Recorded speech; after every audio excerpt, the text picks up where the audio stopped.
Granblue Fantasy vs. Rising is coming in only a few days from now, and trust me, you're going to want to hop on this train. As a newcomer to this fighting game, I had no expectations, and yet this game blew whatever I thought this game would be out of the water. Welcome to Is It As, where I give you my take on things that have piqued my interest and tell you if it's ass or not. Since this is the first of this series, here's how this process will go. I'll try to be as thorough, quick, and direct about all the things you might be interested in when it comes to buying this game. It'll all be timestamped too. That way, if you're only interested in a certain part, you can easily skip to it. There's no scale for this type of review. I'll be cut and dry, and I'll tell you if it is or isn't ass. Now, let's touch on the gameplay mechanics. To overly simplify it, the gameplay is a mix of Dragon Ball Z Fighters and modern control set for Street Fighter 6. For those who haven't touched either of those, there are 3 buttons for attacks. I'll be using the PlayStation 5 controller, so apply the buttons appropriately. Square, triangle, and circle will be the main attack buttons. Light, medium, and heavy respectively. All of which will lead into an auto combo of 3 separate inputs. There's a special button which can be used along with the direction in order to do different specials. That's the right bumper. X is a button that enhances attacks. Think of it like an EX move in Street Fighter. The special button is also used for your super or skybound arts by pressing the left bumper simultaneously with the right. The super skybound art, when your HP is below 30%, is the same input, but you just press the X button as well.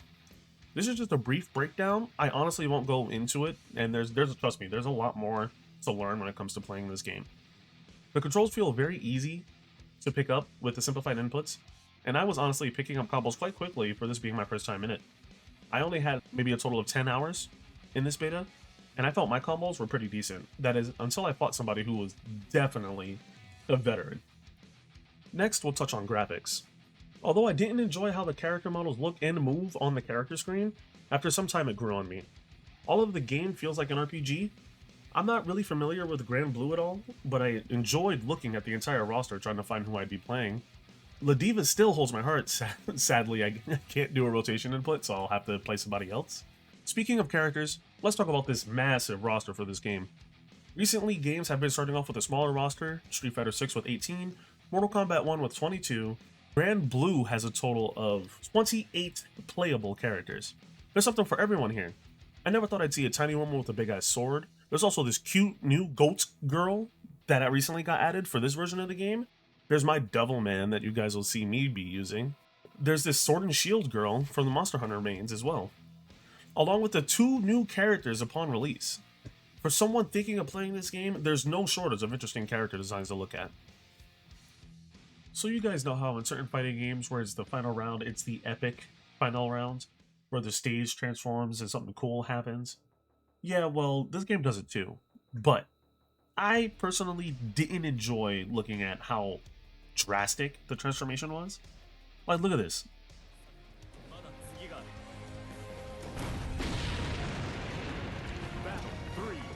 In my opinion, there's nothing that is going on during the fight that's worthy of something like this. Okay, here's where I'll have something slightly negative to say. As a person who primarily watches anime in sub, this game being primarily voiced in Japanese is kind of boring to me. I lost interest in watching the intros really early on since it took a while to get started.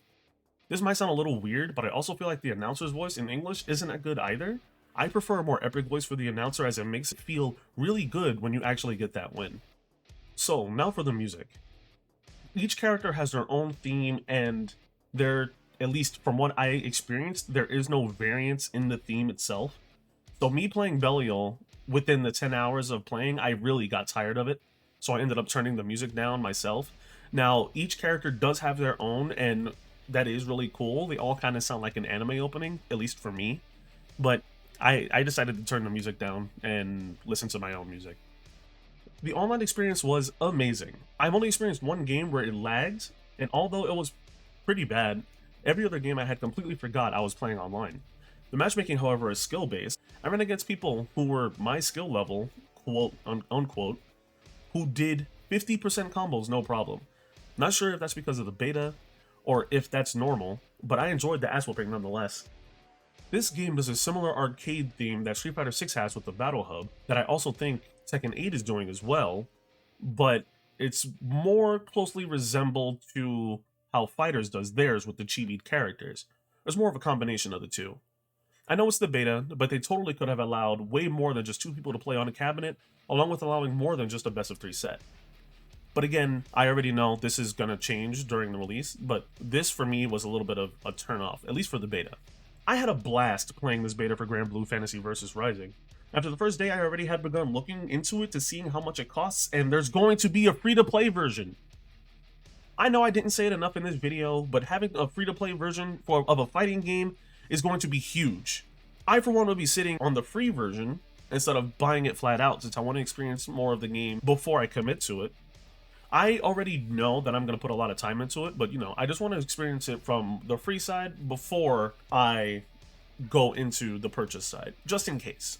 I urge everyone to give this game a shot, whether you're new to fighting games or old to fighting games, or if you're thinking of playing a new game with your friends. Please give this game a shot, it's going to be worth it. It being free to play gives even less of a reason not to try it. This beta was not ass at all, this game is definitely not ass. And honestly, I wish I had known about it sooner so I can try playing it on stream. For those interested in playing the game, I'll be streaming this one the day of release, December 14th at 5:30 Central Time.